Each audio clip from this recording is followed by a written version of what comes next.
نبي عليه الصلاة والسلام أيا سوق مدينة سقوا مريا نين وحو أرك أو إبنيا مركز النبي يقول أور كما ديبني سها إمس أنت ويهشيين مركب النبي كوري صرع أور كالعكس سيما كوسين ونرر بادية ما قرني النبي صلى الله عليه وسلم ما قال هذا مدينة وحو صاق لأور كاينو يبيو هو كان كيبو هيا رسولك تبص عدا مركب النبي قد دقدقي ما دام النبي قد حق نقول يا حي وحو دونيا إنه نكر هوري العكس سوسيو نكر ربادينا عاير بوس عدا ما دام السفر كسوقلو سود علي عاير بوس عدا وضرب الناس يا مركب النبي قد صوت دايم وحو أركي نكيو نكر لا تاجون أورك كي بناي مركب النبي قد صوت نقول وحو أركي نكيو لا عقل أطيرنا يبا مركز النبي قد كويري ورحقين سونيكي كلا يبسن نيمان نكر ربادية يدي جماد يبسن مركب النبي أروان هشيني تم البيع قيمه هنا وان هذا الله وان سلاف قرني واحد هذا إلى الصعوتي كليا هنا العكس بصوصي مركز النبي يقول ما يجماد يبسن مركب النبي يقول أروان كا يبسن مسلمين تيرم مدينة ما بكسور ولا سكوت جيسنا يا أعرابي يقول حلي هاي يجماد يبسن نبي يقول وح حلي هاي وروان كا يبسن وان كا قتي هي جماد قدم نك يا أعرابي قاعد ورينا ديك إن ديك يبستي مرخاتي ما هي ستا مركب النبي يقول ضد كسلام خزيمة ابن الثابت نليدا وري مدينة صوب ودو أنا مرخاتي إنه نبي محمد عليه الصلاة والسلام هو يبسد مارك ثاني أور كأنه كا يبسدي أنا مرق فرايا مركب النبي صلى الله عليه وسلم يا خزيمة مركب أنك كلا يبسني ماشي ما تجوجيني سيد مرقاتك عنك أديكو قاضي سا مركب سوري يا رسول الله وركي السماء إلهي كأجس سودي بي إيه جبريل وكوك كان يبان كارو مينه ما بين هذا كان أبانو شيء ما هذا ما بيعك أدون كان إن ده مريبات بينك شيء إن كئيب ستة وحن كرر ما يستوي تريد تري وان كئيب ستة أنت ما كنت صدقين مركب النبي عليه الصلاة والسلام حولي ما أنت لقى بلا ما خزيمة ابن الثابت صحابي قال لي دابو ما أنت لقى بلا ما هل كلمني المرق لو قبض هي إسقى كل جيبه كفل أبو رسول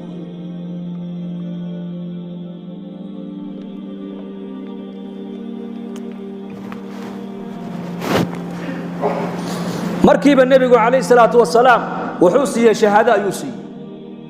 شهادة خزيمة تعدل بشهادة رجلين لبنن هلك مرق لو قبض هي خزيمة كل جيبه كفل أبو النبي عليه الصلاة والسلام لأن صحابته وحي قرانا يا نبي محمد قدر كيس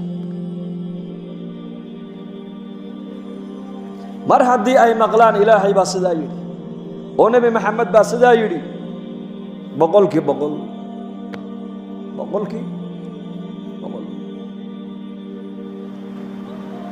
قال هذا قريش هذا وضع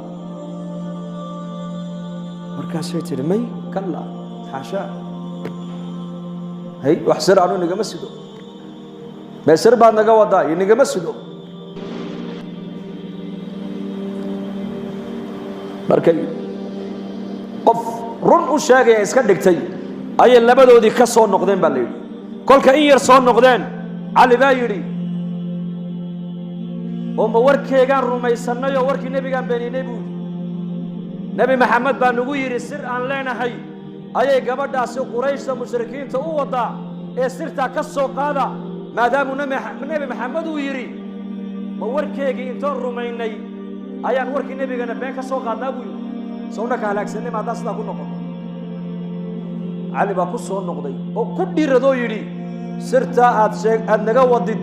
نبي محمد باكو شيء haddaad sirta halkaas soo dhigi weydid gacmahayaa kuulay ma buukay markay aragtay labada nin dhiiranaanta ka muuqata iyo sida khabarka nabi maxamed uu soo sheegay boqolkiiba boqol ay u rumaysan yihiin ayay tiri ii kaadiya haddaba intay sii jeesatay mar timihii intay furtay timaheegii tadcana ayaa warqad intaa le ka soo saartay warqadii bay nabiga u keenay sallallahu alayhi wasallam yaa rasuulallah waa tan gabadha sirtay waday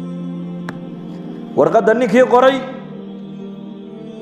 masaajidka nebigu dhex fadhiya xalaqadu dhageysanaya waa la furay waa la akhriyay risaaladani waxay ka socotaa xaatib ibn abi baltaca waxay ku socotaa quraysh bay ku socotaa waxa uu ka warramay marka uu quraysh uga warramaya sirtii nebi maxamed sirtii ciidanka dowladda islaamka sirteedii buu gudbiyey markaasuu nebigu sallallahu alayhi wasallam midabkiisa bedelmay rasuulka halkan Umar baa joogo markiiba kacoo yiri yaa rasuul allah ninkan munaafiqeen nagu jira ee sirteeni gaalada u sheegayay ana qoorta ka goynay ugu fasax buu keenay markaasuu nebigu Umar u kaadi degdeg ya Xaatib labbayk ya rasuul allah saasulay labbayk ya rasuul allah saraka buke sirteena inaad gaalada u sheegtay maxaa kugu ajburay bal sheeg buu keenay wuxuu yaa rasuul allah waan sheegay runtana waan sheegay raga muhaajiriinta reerahoogii ubadkoogii makay kaga yimaadeen nin walba qabiilkiisii baa maka u difaacaya ubadkiisii iyo reerkiisii iyo hantidii maka uu ku lahaa reerkiisii baa u difaacaya aniga magaalada maka degaankayga ma aha ubadkayga iyo reerkayga baa quraysh kaga dhex imiday haddii waxaan is idhi haddaad intaa yaroo sir ah aad gaalada u sheegto qurayshta waxay is odhanayaan Xaatib inniku inaga mid yahay reerkiisa darayada uga dhaba intaasuu baan uga jeeday bas inay ubadkayga iyo reerkayga ii badbaadiyaan oo ii nabadgeliyaan baan uga dan lahaaye gaalnimo igama ah munaafiqnimona igama ah bal waxaan ahay muumin baan ahay nabi allah sirtaada sababtaan u sheegayna taasuu baa igu kaliftay bas inay reerkayga la ii nabadgeliyo oy quraysh igu xisaabtamaan ay yidhaahdaan ninkaasi annagu meesha noo joogaayo reerkiisa darayada uga dhaba oo ha ka dhibaataysan ha ka dhibina markaa buu nebigu aamusay sallallahu alayhi wasallam laakiin dambi weyn buu galay sirtii dawladda islaamku gaalada u gudbiyay markaasaa nebigu aamusay isla markii nebigu halkii fadhiya ayaa fi suurati al-awaa'il suurati al-mumtahin ya ayuha alladhina aamanu la tattakhiduu aduwwi wa aduwwakum awliya tulquna ilayhim bil mawaddah ila aakhir al-aayah suuradda awalkeega aayadaha ugu horeeya ayaa ilaahay tabaaraka wa tacaala wuxuu ku cadeeyay inuu ninkani Xaatib uu ka mid yahay duulka muuminiinta ilaahay nabiga rumaysan inuu ka mid yahay buu ilaahay cadeeyay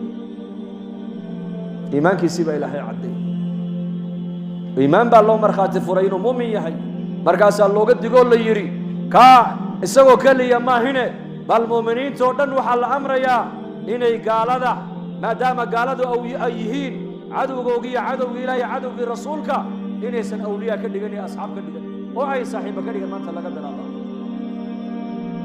markaa buu nebigu Umar buu eegay yaa Umar Xaatib waa kaasoo quraankii baa ilaahay tabaaraka wa tacaala ku shaafiyey oo quraankii baa cadeeyay iimaankiisa dembiga uu galayna inuu dib dambe ugu noqona waa looga digay laakiin Umar waxaad ogeyn ahlul badr buu ahaa ninkan waa reer badr waa 313 nin ee dagaalka badriga la qayb gashay weeyaan ahlul badr nama taqaana darajadooda waxaa la yidhi yaa ahla badrin ifcaluu maa shi'tum faqad ghufira lakum yaa ahla badrin waxaad doontaan bas sameeya iniga dembigiinni waa la dhaafay waxaad doontaan sameeya macnuhu maahin dunuubta ku dhaca maaha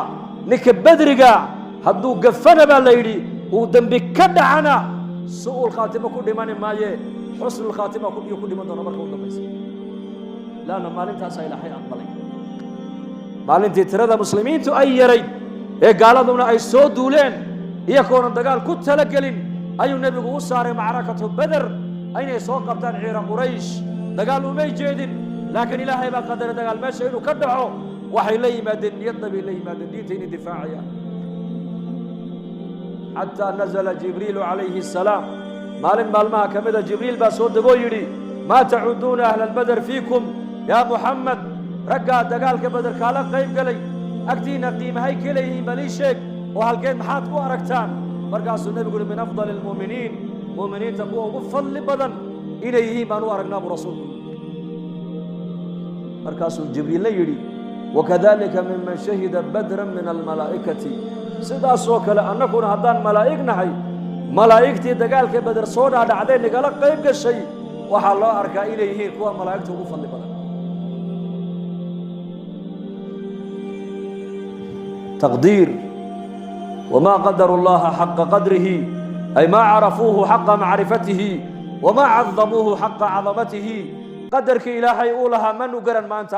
قدرك نبيين أولها عليه الصلاة والسلام ما نقرن لكن رجع ساكرت قدرك رسولك